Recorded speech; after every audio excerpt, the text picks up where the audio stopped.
श्रीमद्व्रजे व्रजजनैः परिसेवितं तं श्रीराधिका परमरञ्जनरञ्जितं तं मुक्ता हिरण्यमणिभूषणभूषितं तं श्रीमद्व्रजे व्रजदूलेहमहं भजामि। श्री गोकुलनाथ जी कृत 24 वचनामृत अंतर्गत हमने 6 वचनामृतों का अभी तक अध्ययन दर्शन किया। गत 6ठे वचनामृत में हमने जाना कि भगवत स्मरण, भगवत धर्म, भगवत सेवा में इनमें पाखंड जीव को नहीं करना चाहिए। सेवा वो किसी लाभार्थ जीव को नहीं करनी है। भक्ति वह भक्ति कब कहलाती है? जब भक्ति में प्रभु के स्वरूप के अलावा अन्य कोई कामना जीव में न हो, तभी वह भक्ति है हमारी पुष्टि भक्ति। श्री गोसाई जी आप भक्ति हंस में आज्ञा कर रहे हैं कि स्वरूपा अतिरिक्त फल की कामना हो तो वह पुष्टि भक्ति नहीं है। प्रभु के सिवाय अन्य कोई वस्तु की इच्छा न रखना, इस प्रकार की भक्ति, इस प्रकार की दृष्टि जीव को रखनी है कि जैसा यहाँ कहा है वृत्रासुर चतुश्लोकी में कि न नाक पृष्ठम न च पारमेष्ठ्यम न सार्वभौमम न रसाधिपत्यम न योग सिद्धिर पुनरम भवम वा समंजसत्वा विरह कांक्षे। इस प्रकार का प्रेम जीव में प्रकट होना चाहिए प्रभु के प्रत्यय कि भक्त प्रभु सिवाय कोई अन्य वस्तु की कामना न रखे, चाहे वह स्वर्ग का सिंहासन हो, ब्रह्मा जी का पद हो, या तो भूमि का साम्राज्य हो, न सार्वभौमम के फिर पाताल का साम्राज्य, न रसाधिपत्यम, चाहे वो फिर पाताल का साम्राज्य ही क्यों ना हो, किंतु लोग इत्यादि ऐसी सर्व कामनाओं से रहित हमारी भक्ति होनी चाहिए। यही भक्ति का, शुद्ध भक्ति का स्वरूप है। और यह भक्ति प्रभु की कृपा से, अनुग्रह से ही जीव को प्राप्त होती है। तो सेवा वह संतोष रखकर अन्य कोई फल की कामना से उद्धारार्थ भी, यहाँ कह रहे हैं कि उद्धारार्थ भी नहीं करनी है। यह 6ठी आज्ञा श्री गोकुलनाथ जी ने कल्याण भट्ट जी के प्रति की। तो अब यहाँ से हम हमारा आपका श्री गोकुलनाथ जी कृत आपका 7वां वचनामृत देखेंगे। श्री गोकुलनाथ जी कल्याण भट्ट जी से, उनके प्रति वैष्णवों से 7वें वचनामृत में कहते हैं, ये आज्ञा आप करते हैं कि वैष्णव हो के किसी का अपराध न देखें अथवा तो सुने भी नहीं, और यदि आंखों से देख भी लिया या फिर कानों से सुन भी लिया तो अपने मन में दोष रंचक भी न लाए। यहाँ श्री गोकुलनाथ जी आप आज्ञा करते हैं कि ऐसे समय में ये सोचना कि इनमें दोष रंचक भी नहीं है। ये तो हम जीव ऐसे हैं जो मायावाद में पड़े हुए, व्यामोहिका माया से घिरे हुए, हम अविद्या में पड़े हुए हम जीव हैं, जिसके कारण हमें दोष दिखाई दे रहे हैं। दूसरों में दोष दृष्टि है हमारी इस अविद्या के कारण। तो इसी को श्रीमद्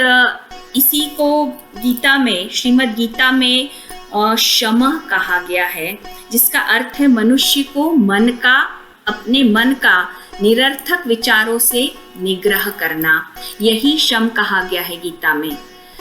किंतु श्रीमद् भागवत में इसी का अति सुंदर शब्द दिया है, मन का निग्रह नहीं, मन का निरोध करना। देखो, मन को जबरदस्ती बांध के रखना, उस पर लगाम लगाना, यह निग्रह है। योग में निग्रह है, लेकिन भक्ति मार्ग में हमारा एक सुंदर प्रकार है निग्रह नहीं, निरोध, जहाँ मन को सुख प्रसन्नता भी हो और मन प्रशांत भी हो, यह मन का निरोध कहलाता है। इसी कारण सुखदेव जी ने श्रीमद् भागवत के पूरे स्कंद का नाम महानिरोध लीला कहा है। तो इस प्रकार दूसरों के प्रति दोष दृष्टि न रखकर शांत चित्त से यह विचार करना जीव को मन में कि मैं कैसा दुष्ट जीव हूँ, कैसा अविद्या में पड़ा हुआ जीव हूँ कि जो मुझे दोष दिख रहे हैं, मैं दोष युक्त हूँ, कि मुझे दोष दिखाई दे रहे हैं, ब्रह्मता मुझे दिखाई नहीं दे रही है। ऐसा मन में विचार कर निरर्थक विचारों से अपने मन का निरोध करना है जीव को। मतलब यहाँ कहने का तात्पर्य केवल इतना है कि तकलीफ अपने हमारे अंदर है और हम उसे बाहर खोजते हैं। तो हम ये नहीं सोचते कि हम अच्छा या बुरा जो भी देखते हैं सबका मूल श्री कृष्ण ही है। इस संसार में कोई भी ऐसी वस्तु नहीं जो कृष्ण में स्थित नहीं है। ये समस्त सृष्टि वो प्रभु द्वारा ही निर्मित है, प्रभु से ही उत्पन्न हुई है। तो ये जो भी गुण हैं अच्छे या बुरे वो भी प्रभु से ही उद्भवे हैं, प्रभु से ही उत्पन्न हुए हैं। जैसा कि श्रीमद् गीता के अध्याय 10 के 4 और 5वें श्लोक में कहा है प्रभु ने कि बुद्धिर्ज्ञानम सम्मोह क्षमा सत्यम दम क्षमा सुख दुख भवो अभावो भयम च अभयमेव च अहिंसा समता तुष्टिस्तपोदानम यशो अयशः भवन्ति भावा भूतानां मत एव पृथक विधा। यहाँ प्रभु कहते हैं कि ये बुद्धिर्ज्ञानम सम्मोह, बुद्धि ज्ञान दम शम इत्यादि जो गुण हैं बताए गए हैं, यश अपयश, ये सभी गुण प्रभु कहते हैं कि मुझसे ही उत्पन्न हुए गुण हैं। जीव के अच्छे के बुरे, अच्छे या तो जो बुरे गुण हैं प्रभु कहते हैं कि मेरे द्वारा ही, अर्थात कृष्ण कहते हैं कि स्वयं उनके द्वारा ही उत्पन्न हुए गुण हैं। प्रभु कहते हैं कि जो लोग ये बात जानते हैं, समझते हैं कि कृष्ण ही लोगों के लोक महेश्वरम, सबके महान ईश्वर तत्व हैं, जो जीव इस बात को जानते हैं और भेद नहीं करते, अभेद है बुद्धि है जिनकी, तो वो जीव जो है वो पाप मुक्त हो जाते हैं। प्रभु ने इस बात को कई बार गीता में दोहराया है कि जिससे समझ में मनुष्य के जीव के कहीं चूक ना हो जाए। प्रभु चाहते हैं कि हर कोई उनके इस ईश्वरीय तत्व को समझे, जाने। पूरे संसार में किस प्रकार जीव निर्जीव ये सब में प्रभु की ही छवि है।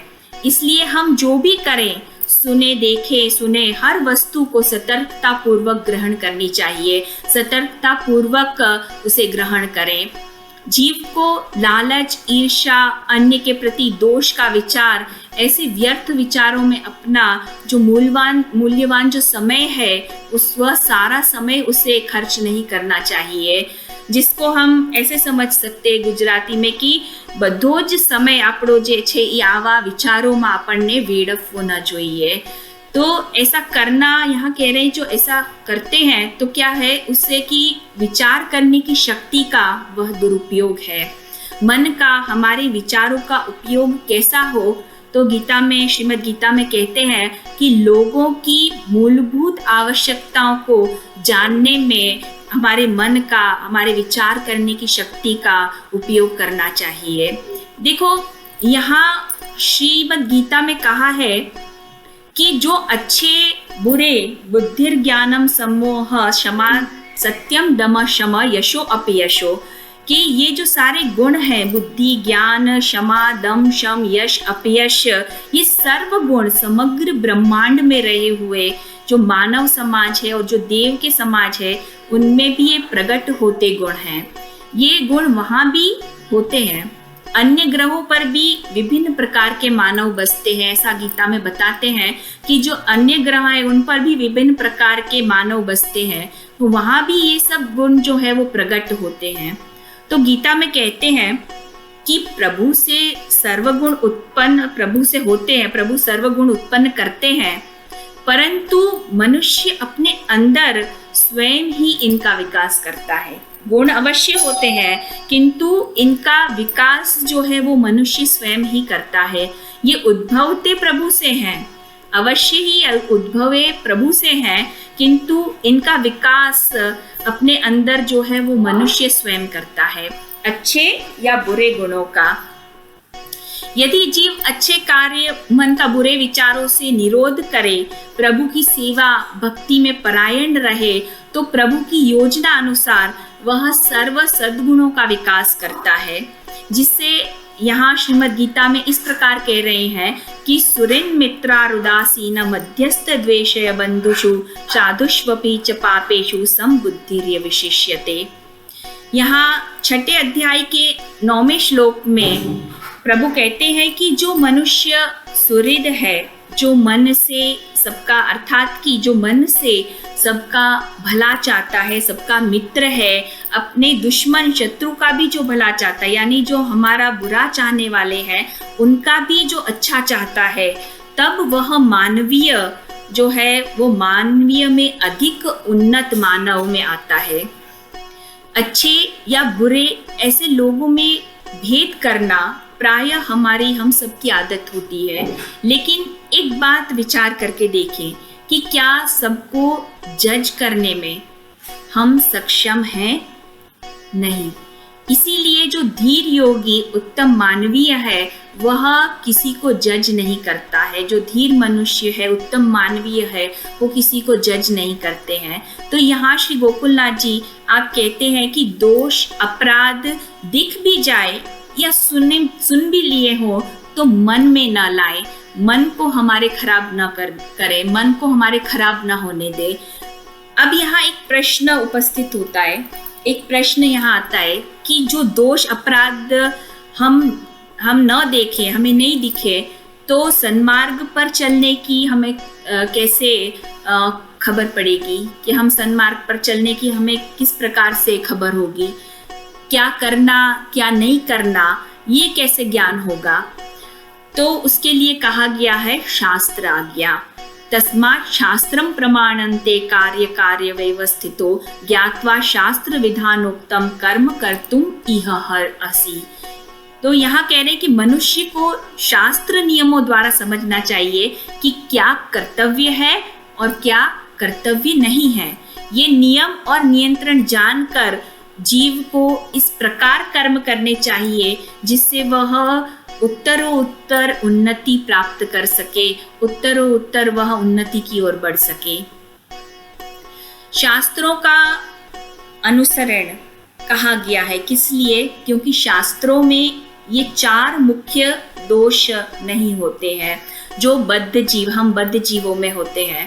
पहला कह रहे हैं कि अपूर्ण इंद्रियां, दूसरा किसी को मूर्ख बनाने की वृत्ति, जिसे हम कहते हैं कि कोई ने छेतरवानी वृत्ति, और तीसरा कह रहे हैं कि भूल करना, और चौथा मोहग्रस्त होना। ये 4 मुख्य दोष बद्ध जीव में, हम सब बद्ध जीव में होते हैं। इसलिए 4 दोषों के कारण बद्ध जीव यदि कोई विधि विधान करता है तो वो विधि विधान बनाने के योग्य नहीं है, अयोग्य है वह। तो जो शास्त्र में कहे गए विधि विधान है उन्हीं का अनुसरण जीव को करना चाहिए, क्योंकि ये विधि विधान कैसे हैं? दोष रहित है, जिनका हमारे संतों ने भी, महापुरुषों ने भी स्वीकार किया है। देखो, शास्त्रों के तत्वार्थ को भली भांति जानने वाला मनुष्य ही यहाँ कह रहे हैं कि भाग्यशाली उत्तम मानवीय मनुष्य है। आगे श्री गोकुलनाथ जी आज्ञा करते हैं कि यदि कोई सच्चा झूठा कहे, ईर्ष्या करे, कोई गलत कार्य करे, अपराध करे, तो उसे भुलाकर उसके साथ प्रसन्नता से व्यवहार करना चाहिए, उसका संकोच निवृत्त कर। इसके लिए देखो, मनुष्य को सहिष्णु होना बहुत आवश्यक है। ये जो बात यहाँ कही है उसके लिए हम मानवीय को कैसा होना पड़ेगा? सहिष्णु। क्योंकि मनुष्य के लिए हमें सहिष्णु होना पड़ेगा। मनुष्य के छोटे मोटे जो अपराध हैं उन्हें हमें क्षमा करने पड़ेंगे, उनको क्षमा करना चाहिए, तभी मनुष्य सहिष्णु बन सकता है। क्योंकि क्षमा भाव का जो व्यवहार है वो जीव में होना चाहिए। क्षमा भाव का व्यवहार जीव को, मनुष्य को करना है। तो यही श्री गोकुलनाथ जी आप यहाँ आज्ञा कर रहे हैं। और श्रीमद् गीता के 16वें अध्याय के 2 श्लोक में भी यही कहा गया है कि अहिंसा, सत्यम, क्रोधस्त्यागः, शांतिर्पैशुनम, दया भूतेष्वलो लुप्त मार्दवम हील चापलम, कि यहाँ प्रभु कहते हैं कि मन से सोच के वाणी से बोल के और न शरीर से किसी को कष्ट देना चाहिए, सत्य भाषण करना चाहिए, प्रिय भाषण करना चाहिए, अपराध को भुलाकर जो आपका बुरा करे, आपसे ईर्ष्या द्वेष करे इत्यादि जो करते हैं उन पर भी क्रोध न करें, घमंड अपने अंदर अभिमान न रखें, सर्व प्राणियों पर दया का भाव रखें।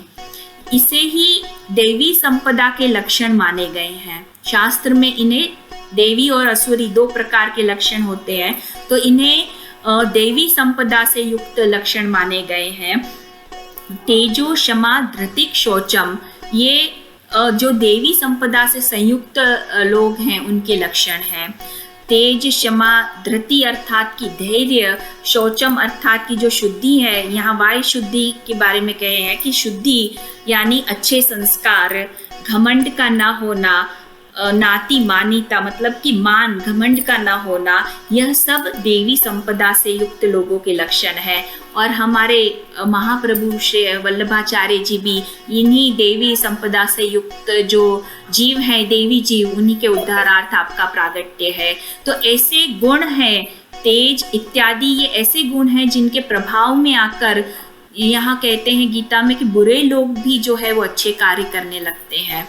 तो श्री गोकुलनाथ जी आप आज्ञा करते हैं कि जीव को ऐसे गुणों का प्रकाश करना चाहिए अपने अंदर, जिससे कि हमसे अच्छे कार्य, भले कार्य हो सके।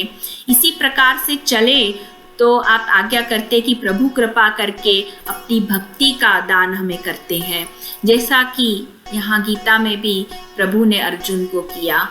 इदं तु ते गुह्यतमं प्रवक्ष्याम्यन्यसूयवे ज्ञानं विज्ञान सहितं यज ज्ञात्वा मोक्षस्य से अशुभात।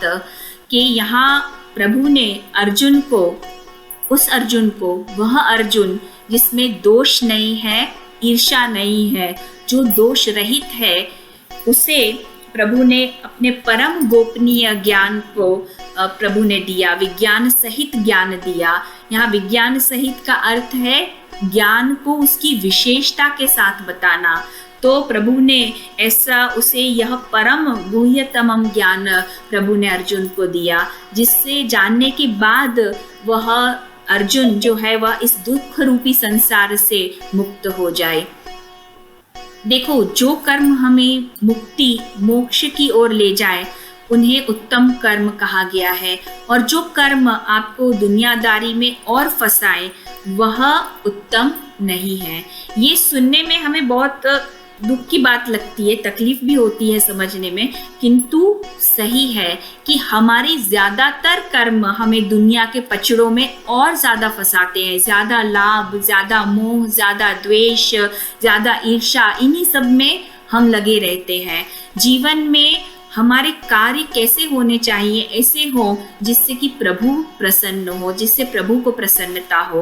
अन्य के दोषों का विचार, ईर्ष्या, भला बुरा कहना, सुनना, इन सब से हमारे मन का हमें जो है वो निरोध करना है। तो इस प्रकार श्री गोकुलनाथ जी ने ये पुष्टि मार्गीय सिद्धांत वैष्णव के लिए बताया।